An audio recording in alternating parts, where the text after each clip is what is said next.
अस्सलाम दोस्तों, आज एक बार फिर मैं आपको अपने चैनल पर खुशामदीद कहता हूँ। मेरे चैनल का नाम है नवाब की याज़ी, NAWABKIACAI। जैसा कि आपको मालूम है कि हमने थीसिस की एक सीरीज़ शुरू किया हुआ है और ये थीसिस की 9वीं वीडियो है, यानी कि 9वां सबक है। और आज के सबक में हम पढ़ेंगे फ्यूचर सिंपल। फ्यूचर सिंपल, अच्छा, आप इसको फ्यूचर सिंपल बोले या फ्यूचर इंडेफिनिट बोले, एक ही बात है, यानी कि इसके दो नाम हैं। फ्यूचर सिंपल भी इसी का नाम है, फ्यूचर इंडेफिनिट भी इसी का नाम है। और उसके साथ साथ हम पढ़ेंगे एक्टिव वॉइस और पैसिव वॉइस। एक्टिव वॉइस और पैसिव वॉइस।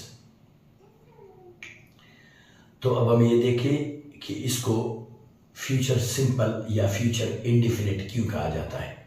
यानी कि फ्यूचर को छोड़ो तो वो तो वैसे मुस्तकबिल, सही है, मुस्तकबिल यानी कि आने वाला, यानी कि ज़माना, ठीक है, फ्यूचर। अच्छा, अब हम ये देखें कि इसको सिंपल क्यों कहा जाता है या इंडेफिनिट क्यों कहा जाता है। क्योंकि पास्ट सिंपल या past indefinite, present simple, present indefinite, future simple, future indefinite, इनको सिंपल और इंडेफिनिट क्यों कहा जाता है। तो भाई कुछ ग्रामरियंस का यानी कि मानना ये था कि भाई इनमें यानी कि हेल्पिंग वर्ब नहीं लगती, सही है, सिर्फ आपका सब्जेक्ट है फिर आपका वर्ब है, यानी कि इसमें हेल्पिंग वर्ब नहीं है, सिंपल है, बिल्कुल सादा है, इसीलिए इसको सिंपल का नाम दिया गया है, सही है। चाहे वो पास्ट सिंपल, चाहे प्रेजेंट सिंपल, चाहे फ्यूचर सिंपल। मिसाल के तौर पर आई वेंट, पास्ट में आई वेंट, मैं गया। अच्छा, प्रेजेंट में आई गो, सही, या आई राइट या आई रीड, सही है। तो पास्ट सिंपल में भी ऐसा होगा ना, I rode, I spoke, I went, सही। तो सिर्फ ये दो ही चीज़ों से आपका सेंटेंस बनता है, जुमला बनता है, पूरा होता है। एक सब्जेक्ट है, एक वर्ब है। ऑब्जेक्ट वो तो बात की बात है, आप लगा ले, सही है, नहीं लगा ले, नहीं लगा ले, जुमला तो पूरा बनता है इधर ही। तो इसीलिए इसको जो है ना सिंपल का नाम दिया गया है, ठीक है, कि इनमें हेल्पिंग वर्ब नहीं लेती, यानी कि इज, आर, एम, वज, वर, हैज, हैव, है, इस तरह का कुछ नहीं। इसीलिए कुछ ग्रामरियंस ने यानी कि जुबानदानों ने इसका नाम इसीलिए सिंपल रखा है। अच्छा, कुछ ग्रामरियंस यानी कि जुबानदान वो इस चीज़ की तरफ तवज्जो नहीं दिया, उन लोगों ने फिर दूसरी तरफ तवज्जो दिया है। वो उसका क्या नाम रखा है, इंडेफिनिट। इंडेफिनिट का मतलब है इनकम्प्लीट, यानी कि नामुकम्मल, अधूरा। कैसे अधूरा, एक काम जो पास्ट में भी होता था, प्रेजेंट में भी हो रहा है और फ्यूचर में भी हो जाएगा, ठीक है, एक ही काम, तो वो पूरा नहीं हुआ ना। मिसाल के तौर पर अगर मैं बता दूं, सही है, एक दूसरा यानी फेल की काम की, प्रेजेंट परफेक्ट की मैं बात करूं, प्रेजेंट परफेक्ट की, आई हैव गॉटन मैरिड, सही, या आई हैव बीन मैरिड, खत्म, मेरी शादी यानी हो चुकी है, मैं शादी कर चुका हूं। मतलब कि मैं बोलूं कि मेरी शादी हो चुकी है, सही है, खत्म, एक काम था जो हो गया। अब ऐसा नहीं कि गुज़र ज़माने में मेरा शादी होता था, मेरी शादी होती थी, अभी मेरा शादी हो रहा है, फ्यूचर में मेरा शादी हो जाएगा, तो ऐसा नहीं हो सकता ना, एक चीज़ हो चुका है, ख़त्म, ठीक है। लेकिन यहाँ एक ही काम पास्ट में भी होता है, प्रेजेंट में भी होता है और फ्यूचर में भी हो जाएगा, तो इसीलिए इसको जो है ना इंडेफिनिट का नाम दिया गया है। बात ग्रामरियन ने, कुछ ग्रामरियंस ने इंडेफिनिट का नाम इसको इसीलिए दिया गया कि वो एक ही काम, सही है। मिसाल के तौर पर मैं आपको एक वर्ड बता दूं, यानी कि I get up early in the morning. जब डेली रूटीन की बात की जाए, सही है, सिंपल टेंस में, प्रेजेंट सिंपल में अमूमन डेली रूटीन की बात की जाती है, सही है। हाँ, जब डेली रूटीन की बात की जाए तो पास्ट में होगा I use to get up early in the morning, मैं सुबह सवेरे उठा करता था। अच्छा, प्रेजेंट में फिर देखो I get up early in the morning, यानी कि मैं सुबह सवेरे उठता हूँ। फ्यूचर में, मुस्तकबिल में देखे I will get up early in the morning, मैं सुबह सवेरे उठूंगा। एक ही काम, देख, गुजरे ज़माने में होता था, अभी भी हो रहा है, फ्यूचर में भी हो जाएगा, मुस्तकबिल में भी हो जाएगा। तो यानी कि ये काम जो है ना नामुकम्मल है, अधूरा है, इसीलिए इसको जो है ना इंडेफिनिट का नाम दिया गया है। समझ में आ गया कुछ ग्रामरियंस ने, सही है। जिस तरह मैंने आपको वो अपनी शादी की मिसाल दे दी, मेरे शादी तो रोज़ नहीं होता है, सही है, यहाँ मैं डेली रूटीन की बात कर रहा हूँ, एक हैबिट यानी कि आदत की बात कर रहा हूँ, सही है, यानी कि मुझ में ये आदत है। तो इसीलिए इन्हीं चीज़ों की वजह से ये डेली रूटीन की वजह से इसको इंडिफिनिट का नाम दिया गया है कि वही काम गुजरे ज़माने में होता था, वही अभी मौजूदा दौर में हो रहा है और वही आने वाले यानी कि ज़माने में भी हो जाएगा। समझ में आ गया? तो यही फ़र्क है सिंपल और इंडिफिनिट का। अच्छा, उसके बाद हम देखें कि ये एक्टिव वॉइस और पैसिव वॉइस क्या होते हैं। तो भाई एक्टिव वॉइस यानी कि वो आम जुमले हैं, सेंटेंसेस है इंग्लिश के, जिस तरह मैं अभी आपसे बोल रहा हूँ, यही एक्टिव वॉइस है, सही है। अच्छा, पैसिव वॉइस फिर एक खास तर्ज है बोलने का, जहाँ आपको फाइल जाहिर न करनी हो या फाइल की जाहिर करने में आपको दिलचस्पी न हो, आपको काम से मतलब हो, उस काम की अहमियत हो, तो वहाँ हम पैसिव वॉइस का इस्तेमाल करते हैं। अभी एक्टिव वॉइस का आप मिसाल ले लें कि दे क्लीन द रूम, या कि फ्यूचर अभी हम पढ़ रहे हैं, फ्यूचर का they will clean the room, वो कमरा साफ करेंगे, वो लोग कमरे को साफ करेंगे, they will clean the room, ठीक है, ये हो गया आपका एक्टिव वॉइस। यहाँ पता चला कौन लोग, वो लोग। अब पैसिव वॉइस देख ले, the room will be cleaned, the room will be cleaned, कमरे को साफ किया जाएगा। अब कौन करेगा, फाइल कौन है पता नहीं, सही है, आई है, यू है, वी है, दे है, ही है, शी है, इट है, कौन सा फाइल है, यानी कि कौन सी सब्जेक्ट है, वो तो पता ही नहीं चला। The room will be cleaned, कमरे को साफ किया जाएगा। तो यही फर्क है इनमें। एक्टिव वॉइस वो कमरे को साफ करेंगे, पैसिव वॉइस कमरे को साफ किया जाएगा। आपको 10 रुपये दिया जाएगा, अब किसके जरिए कौन दे देगा वो पता नहीं। अच्छा, आपको 200 रुपये दिया जाएगा, सही है, हाँ, आपको आपकी तनख्वाह दी जाएगी, पता नहीं कौन दे देगा तनख्वाह, वो नहीं मालूम। यही एक्टिव वॉइस और पैसिव वॉइस में फर्क है, ठीक है। अच्छा, अभी हम ये एक्टिव वॉइस के फार्मूला देखें कि फ्यूचर सिंपल में एक्टिव वॉइस के सेंटेंसेस कैसे बनते हैं, सही है। तो भाई आपका फार्मूला ये है, पहले आपका सब्जेक्ट लगेगा, उसके बाद आपका मॉडल वर्ब लगेगा, विल लगेगा, उसके बाद आपका मेन वर्ब लगेगा यानी कि फर्स्ट फॉर्म ऑफ वर्ब, उसके बाद आपका ऑब्जेक्ट लगेगा। 4 चीज़ें, सब्जेक्ट, मॉडल वर्ब यानी कि विल, सही, सब्जेक्ट यानी कि I, you, we, they, he, she, it, अली। अच्छा, आपका मॉडल वर्ब यानी कि विल, उसके बाद आपका मेन वर्ब यानी कि वर्ब का फर्स्ट फॉर्म, उसके बाद आपका ऑब्जेक्ट। ये 4 चीज़ें। अच्छा, पैसिव वॉइस का फार्मूला देखिए कि पैसिव वॉइस के सेंटेंसेस कैसे बनते हैं, सही। पैसिव वॉइस का फार्मूला ये है भाई, पहले आपका सब्जेक्ट लगेगा, उसके बाद आपका मॉडल वर्ब लगेगा यानी कि विल लगेगा, उसके बाद आपका हेल्पिंग वर्ब के तौर पर यानी कि बी लगेगा, सही, हाँ। अच्छा, उसके बाद आपका मेन वर्ब लगेगा यानी कि वर्ब का थर्ड फॉर्म, उसके बाद आपका ऑब्जेक्ट लगेगा, ठीक है। 5 चीज़ें। लेकिन यहाँ मैं आपको ये चीज़ बता दूँ कि पैसिव वॉइस में जो मेन वर्ब के तौर पर इस्तेमाल होती है, सही, वो यानी कि वर्ब का थर्ड फॉर्म होता है, सही है, जिसे यानी कि V3 कहा जाता है, सही, V3 या कि पास्ट पार्टिसिपल। हर हमेशा याद रहे, पैसिव वॉइस में जो आप मेन वर्ब इस्तेमाल करेंगे वो थर्ड फॉर्म में होगा, वर्ब का दूसरा फॉर्म होता ही नहीं है, यानी कि फर्स्ट फॉर्म सेकंड फॉर्म होता ही नहीं है, ING फॉर्म होता ही नहीं है, सही है। उसमें मेन वर्ब के तौर पर जो इस्तेमाल होता है वो वर्ब का थर्ड फॉर्म होता है, सही है। यहाँ हम याद रहे, मैं मेन वर्ब की बात कर रहा हूँ, ठीक है, यानी कि हेल्पिंग वर्ब की नहीं, is, are, am, was, were, no, मैं मेन वर्ब की बात कर रहा हूँ, जैसे कि वॉश है, क्लीन है, सही है, ड्राइव है, इसी तरह के यानी मेन वर्ब्स, ठीक है। तो ये हर हमेशा याद रहे, पैसिव वॉइस में जो मेन वर्ब के तौर पर इस्तेमाल होता है वो हर हमेशा वर्ब का थर्ड फॉर्म है, थर्ड फॉर्म, दूसरा कोई फॉर्म नहीं होता, ठीक है। तो फिर से मैं आपको बता दूँ, पहले आपके सब्जेक्ट, फिर आपका मॉडल वर्ब यानी कि विल, फिर आपका यानी कि हेल्पिंग वर्ब बोले जो बोले वही यानी कि बी, उसके वर्ब का फर्स्ट फॉर्म बी का, सही, उसके बाद आपका मेन वर्ब यानी कि V3 वर्ब का यानी कि थर्ड फॉर्म या पास्ट पार्टिसिपल बोले वो, फिर आपका ऑब्जेक्ट। 5 चीज़ें, ठीक है। अच्छा, उसके बाद एक्टिव वॉइस पैसिव वॉइस के एक और इशारे में आपको बता दूं, वो ये है कि एक्टिव वॉइस का जो सब्जेक्ट है वो पैसिव वॉइस के ऑब्जेक्ट बन जाता है। अच्छा, एक्टिव वॉइस का जो ऑब्जेक्ट है वो पैसिव वॉइस का सब्जेक्ट बन जाता है, सही, ये याद रहे। एक्टिव वॉइस का जो सब्जेक्ट है वो पैसिव वॉइस का ऑब्जेक्ट बन जाता है। अच्छा, एक्टिव वॉइस का जो ऑब्जेक्ट है वो पैसिव वॉइस का सब्जेक्ट बन जाता है। सही है, यानी कि इसकी शुरुआत उसके आखिर में, इसका आखिर इसकी शुरुआत में। जैसे ये एक्स का निशान आप देख रहे हैं, बिल्कुल इसी तरह हूबहू ये एक्स की तरह।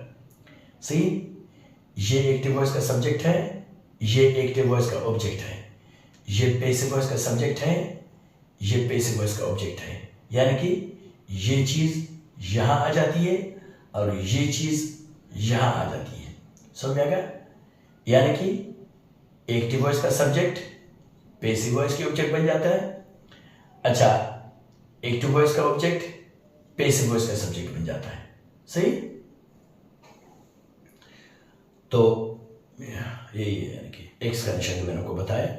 सही, अच्छा उसके बाद जो है ना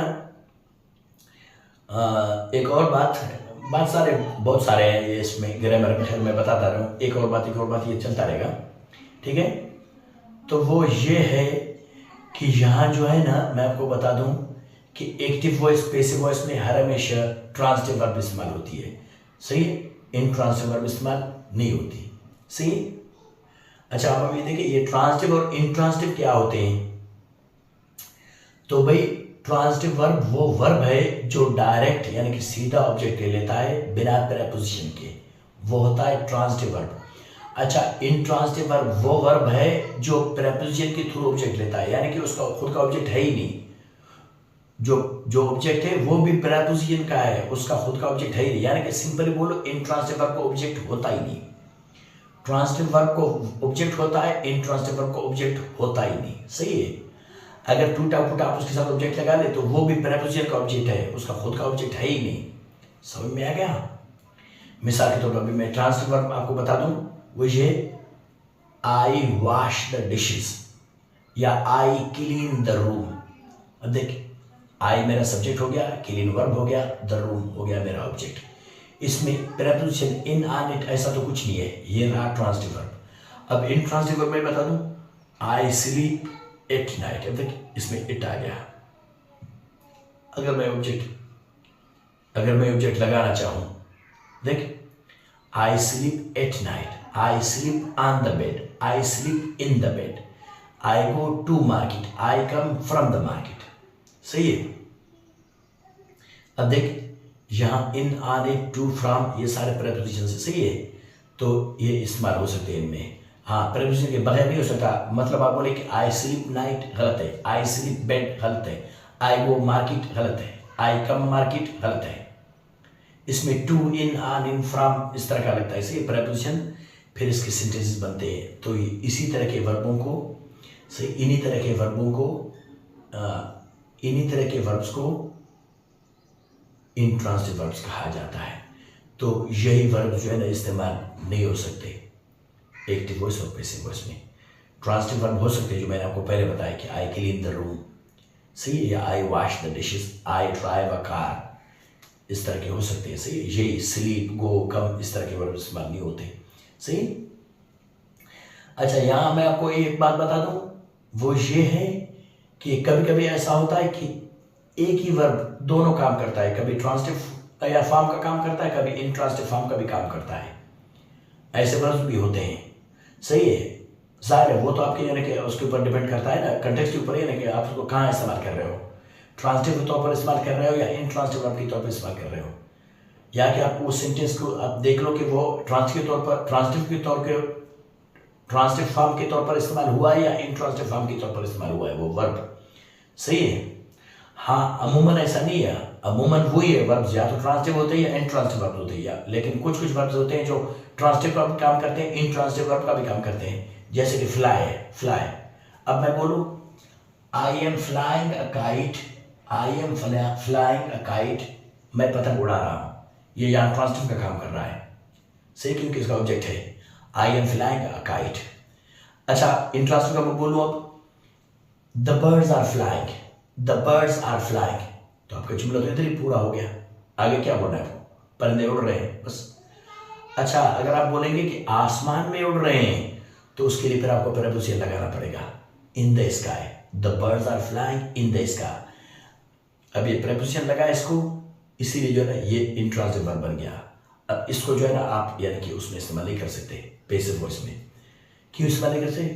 क्योंकि पहले मैंने आपको बताया कि एक्टिव वॉइस का ऑब्जेक्ट पैसिव वॉइस का सब्जेक्ट बन जाता है। अब इस सेंटेंस में ऑब्जेक्ट ही नहीं है, जाहिर है वो जो इन द स्काई आप बता रहे हैं तो वो उसका प्रीपोजिशन का ऑब्जेक्ट है स्काई, इसका तो ऑब्जेक्ट है ही नहीं। जाहिर है जब एक्टिव वॉइस में ऑब्जेक्टिव हुआ तभी तो पैसिव वॉइस में सब्जेक्ट बनेगा ना। शुरू से एक्टिव वॉइस के ऑब्जेक्ट ही नहीं है, फिर पैसिव वॉइस का ऑब्जेक्ट कहां से बनेगा? सोचने वाली बात है ना। तो इसीलिए इंट्रांसिटिव वर्ब्स इस्तेमाल नहीं होते। सही है। अच्छा, इसी फ्लाई को एक दूसरे एग्जांपल के तौर पर इस्तेमाल करें। अब मैं बोलूं the pilot is flying the plane, the pilot is flying the plane. सही, यानी कि पायलट जहाज को उड़ा रहा है, तो ये रहा इसका transitive form.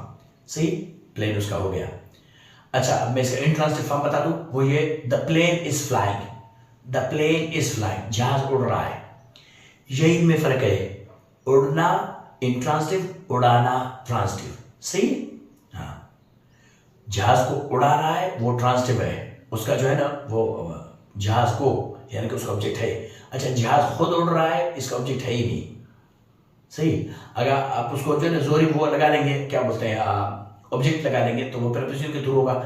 The plane is flying in the sky, जहाज यानी कि आसमान में उड़ रहा है। अब इसको आप इस्तेमाल करके देखो जरा, उसको मैं कर सकता हूं, वो जो ट्रांसिटिव वर्ब है, the plane is sorry the pilot is flying the plane, ये एक्टिव वॉइस हो गया। अब इसका पैसिव वॉइस देख ले ट्रांसिटिव वर्ब का, the plane is flown by pilot, the plane is flown by the pilot, जहाज को पायलट के जरिए उड़ाया जाता है। देखा, जहाज को पायलट के जरिए उड़ाया जाता है। ठीक है, पायलट जहाज को उड़ाता है या उड़ा रहा है, पायलट जहाज को उड़ा रहा है, जहाज को पायलट के जरिए उड़ाया जा रहा है। ये हो गया आपका ट्रांसिटिव वर्ब, दोनों जुमले बन गए, एक्टिव वॉइस पैसिव वॉइस। अब इसका इंट्रांसिटिव वर्ब देख ले, the plane is flying in the sky, मिसाल के तौर पर आप उसको प्रीपोजिशन लगा रहे, उसके बाद ऑब्जेक्ट लगा रहे। सही, the plane is flying in the sky. अभी आप यहां क्या बोलेंगे पैसिव वॉइस में, the sky is flown by plane. हाँ, यानी कि आसमान जहाज के जरिए उड़ाया जा रहा है। आसमान तो नहीं उड़ता ना, आसमान को कुछ नहीं होता है, जहाज उसमें उड़ रहा है, आसमान तो वही अपनी जगह पर टिका है, खड़ा है। हाँ, तो यही फर्क है। आसान सा मैं आपको फर्क बता दूं, वो ये है, जब कभी आपका ऑब्जेक्ट आपके वर्ब से मुतासिर हो, असरअंदाज हो वर्ब उस पर, वो ट्रांसिटिव वर्ब कहलाता है। जब कभी आपका ऑब्जेक्ट को आपके वर्ब से कोई फर्क न पड़े, वो इंट्रांसिटिव वर्ब कहलाता है। कैसे? जिस बोलो आई स्लीप एट नाइट, मैं रात को सोता हूं। अब मैं सोता हूं, रात को क्या होता है, रात छोटी हो जाती है, बड़ी हो जाती है, रात लंबी हो जाती है, रात ठंडी हो जाती है, गर्मी, इससे रात को क्या फर्क पड़ता है? ये इंट्रांसिटिव की निशानी है, कोई फर्क नहीं पड़ा। अब ट्रांसिटिव बता दो मैं, ये बोलो I break this marker, I break the marker, इसको तोड़ूंगा ज़रा, ये टूट जाएगा, इस पर असर हो जाएगा ना, मेरे फेल का इस पर असर हो रहा है ना, तो ये ट्रांसिटिव वर्ब है। सही है। अच्छा, मिसाल के तौर पर मैं बोलूं इंट्रांसिटिव का, आई गो टू मार्केट, मैं बाजार से जाता हूं। अब मेरे बाजार जाने से बाजार को क्या होता है, बाजार बंद हो जाती है, खुल जाती है, बाजार लंबी हो जाती है, चौड़ी हो जाती है, बाजार को क्या होता है मेरे जाने से। अगर मैं न जाऊं तो क्या होगा? तो इंट्रांसिटिव वर्ब यही है कि आप जाओ भी बाजार हुई का हुई है, नहीं जाओ तो बाजार हुई का हुई है। सही है। आप सो जाओ भी रात हुई का हुई है, नहीं सो भी रात हुई का हुई है, अपने मर्जी पे चलता है। आप उस पर कोई, आपका कोई काम उस पर असरअंदाज नहीं कर सकता। सही है, इस माने में यानी कि सोने में या वो बाजार जाने में। ठीक है, तो यही फर्क है ट्रांसिटिव और इंट्रांसिटिव में। ट्रांसिटिव वर्ब वो होता है जिससे आपका फेल से, जिस फेल से आपका उस यानी कि ऑब्जेक्ट पर असर हो, उस काम पर, चीज पर असर हो, असरअंदाज हो सके। सही है। अभी बात है, मैं बोलूं सही, आई यानी कि थ्रो दिस मार्कर, ये मार्कर मैं फेंक रहा हूं, उसको पर असर हो गया ना, तो पहले यहां था, फिर उधर चला गया ना मार्कर मेरे फेंकने से, तो इसको ट्रांसिटिव कहा जाता है। सही है। अच्छा, वो मैंने आपको बताया कि इंट्रांसिटिव ऐसा होता है, उससे जो है ना, अब परिंदे उड़ रहे आसमान में, तो आसमान को क्या होता है, या जहाज आसमान में उड़ रहा है, इंट्रांसिटिव फ्लाई का मैं बता रहा हूं, फ्लाई। हाँ, फ्लाई, अब देखिए आई एम फ्लाइंग अ काइट, मैं पतंग को उड़ा रहा हूं, सही है।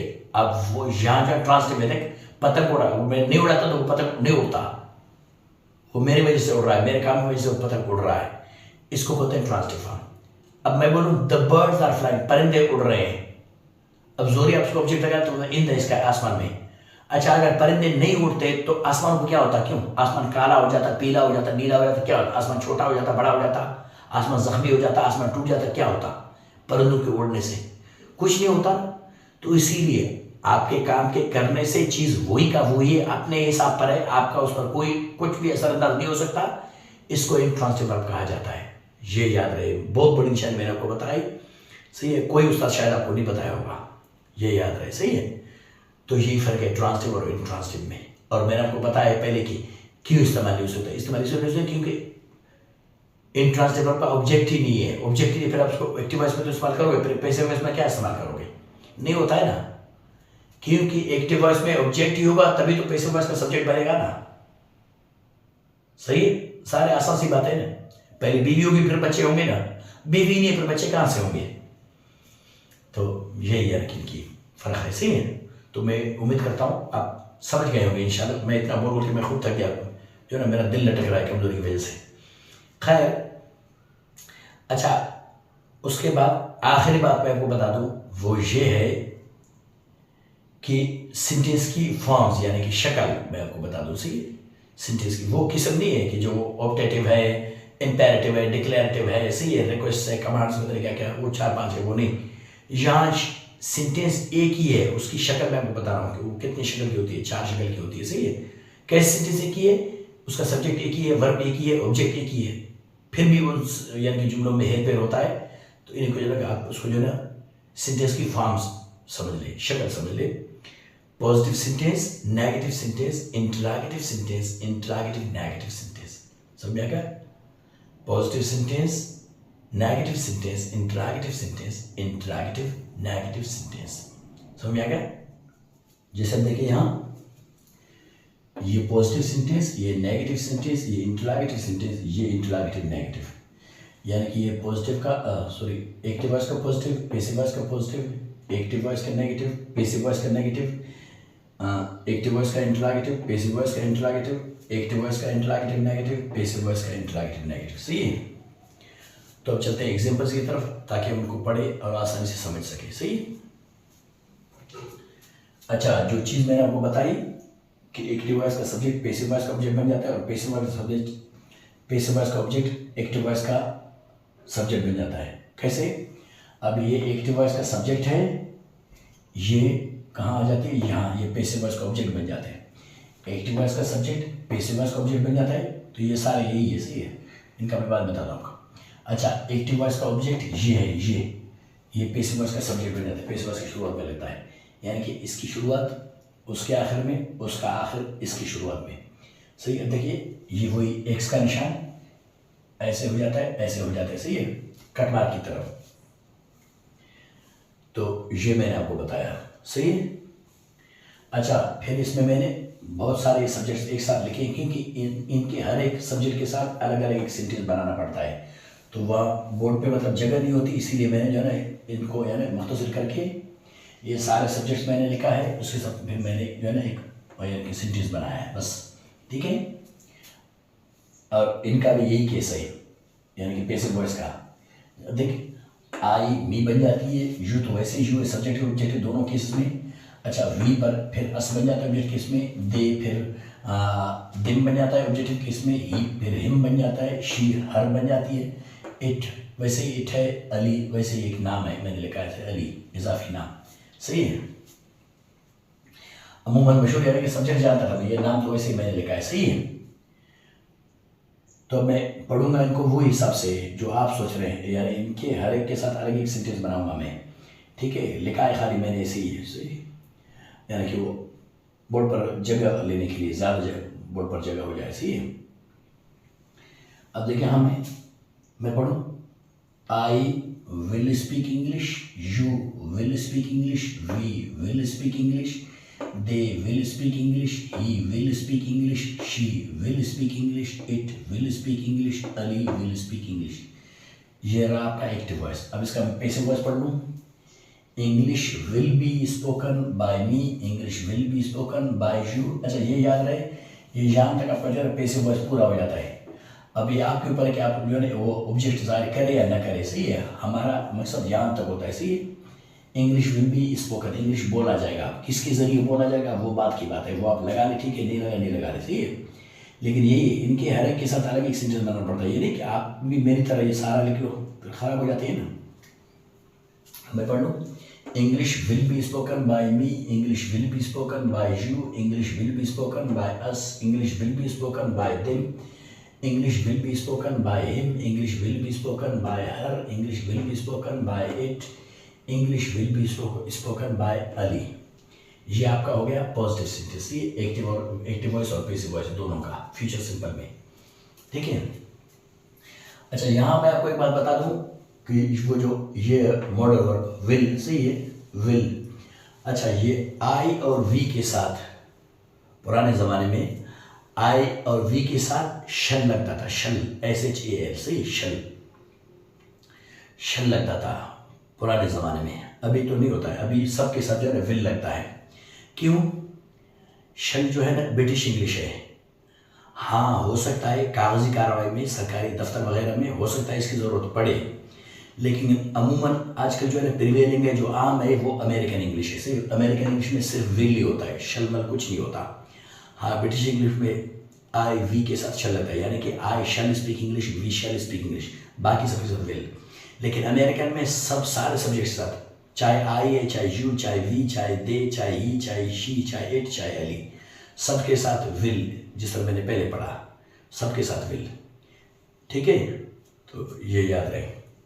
लेकिन आज के जो है शल को कोई अहमियत देता ही नहीं है, शल का कंसेप्ट खत्म होता जा रहा है। हाँ जब हम छोटे थे, हम पढ़ते थे, तो उस वक्त उसका जो है ना थोड़ा बहुत होता था, अभी नहीं, ठीक है।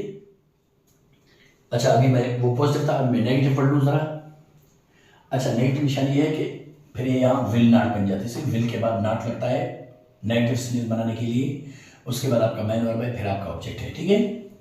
लेकिन विल का जो है ना, ये विल नॉट फुल फॉर्म है, अच्छा वोंट शॉर्ट फॉर्म है। लेकिन अभी हम लोग बोलने में आदी हो गए वोंट बोल बोल के, तो अभी अगर आपकी इजाज़त हो तो मैं वोंट पढ़ लूँ, सही, ताकि मेरे लिए आसान हो बोलने में।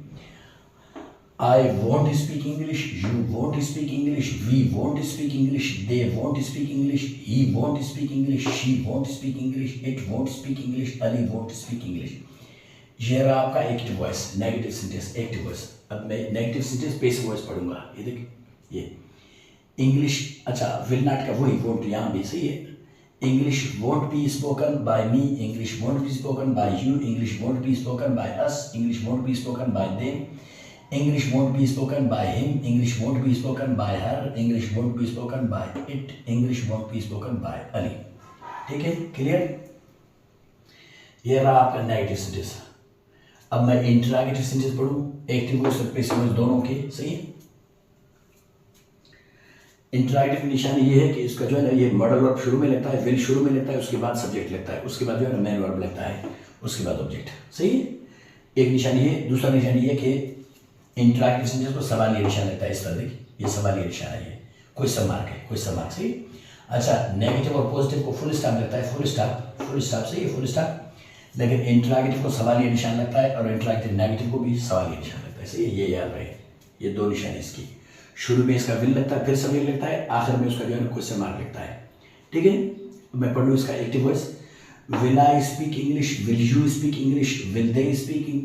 Will we speak English? Will they speak English? Will he speak English? Will she speak English? Will it speak English? Will Ali speak English? Correct?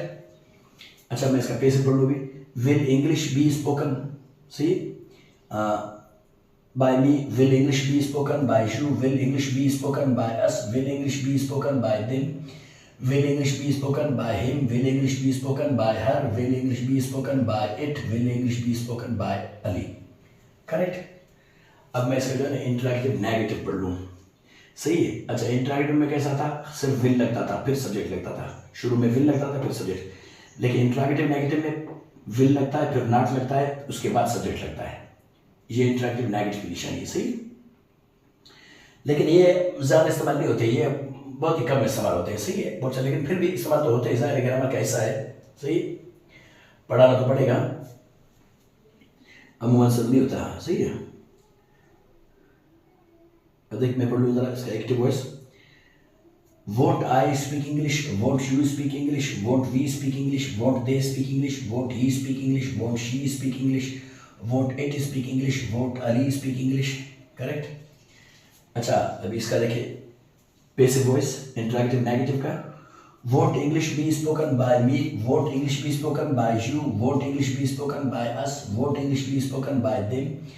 Won't English be spoken by him? Won't English be spoken by her? Won't English be spoken by it? Won't English be spoken by Ali?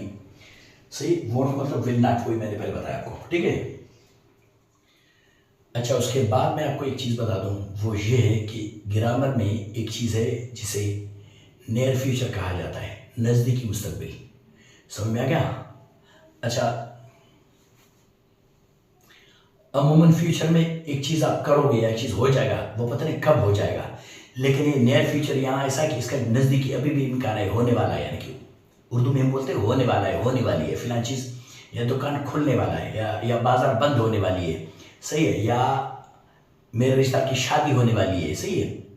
तो होने वाली है, नज़दीक है, यानी कि होने वाली है, होने वाला है, सही है, ठीक है। तो इन्हीं चीज़ों को जो है ना नियर फ्यूचर कहा जाता है, सही है। ये ऐसे जैसे इंग्लिश ग्रामर में एक दो और बात है वो इसी से मिलते जुलते हैं, यानी कि लाइकली टू, यानी कि I am likely to get married, यानी कि मैं शादी करने वाला हूँ, या I am about to get married, मैं शादी करने वाला हूँ। तो ये भी ऐसा ही है, I am going to get married, सही है।